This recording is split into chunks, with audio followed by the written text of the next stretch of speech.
పాకిస్తాన్‌లో సైన్యంలో మాత్రం ఒక అసంతృప్తి, అసహనం పెరుగుతుంది. కాకపోతే వాళ్ళని లీడ్ చేసేవాడు ఎవడు లేకపోవడం వల్ల ప్రస్తుతానికి ప్రాబ్లమ్ కంట్రోల్‌లో ఉంది. ఆసిఫ్ మునీర్‌కి అమెరికా అధ్యక్షుడు అండుందన్న కారణంగా మిగతా వాళ్ళు తిరుగుబాటు చేయలేకపోతున్నారు. కానీ తిరుగుబాటు దిశగానే అడుగులు పడుతున్నాయి.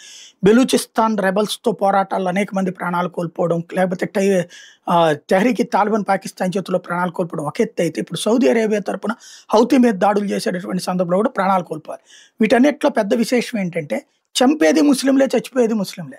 చంపేది తీవ్రవాదులు వాళ్ళ దేశపు సైన్యాల కిందన ఫీల్ అవుతారు. వాళ్ళ వర్గానికి సైన్యం కిందన ఫీల్ అవుతారు. వీళ్ళు ఈ దేశపు సైన్యం కిందన ఫీల్ అవుతారు. ఇద్దరు ముస్లిం సైనికులే వాళ్ళ వ్యవస్థలకి. ఇప్పుడు అదే హిందుస్థాన్ అంటే భారతదేశం లాంటి మీదకి వచ్చినప్పుడు అదో తృప్తి పడుతుండేవాళ్ళు. మేము ఇక్కడ వాళ్ళని చంపితే గనక ఏదో 72 మంది కన్యల దగ్గరికి వెళ్తాం. ఇప్పుడు వీళ్ళని చంపితే పాపమే అవుతుంది కదా! ఇది ఒక పెద్ద సమస్య అయిపోతుంది. వాళ్ళకి ఎందుకు సైకలాజికల్‌గా అలాగే సిద్ధం చేశారు కాబట్టి. ఇంకోటి అక్కడ ఆసిఫ్ మునీరే తింటున్నాడు తప్పించి వీళ్ళని తిననివ్వట్లేదు అన్నటువంటి ఫీలింగ్ కూడా ఉంది. క్రమంగా అసంతృప్తి అయితే పెరుగుతోంది. మొన్న యుద్ధం అప్పుడు బంకర్లలో దాక్కున్నాడు. ఇప్పుడు కూడా తను బయట అందరికి అందుబాటులో ఉండదు మిగతా సైనికాధికారులకి. ఉంటే ఏమన్నా చేస్తారని భయపడుతున్నాడనమాట. అదే అక్కడ జరుగుతున్నది. సంథింగ్ ఏదో జరుగుతుంది అక్కడ.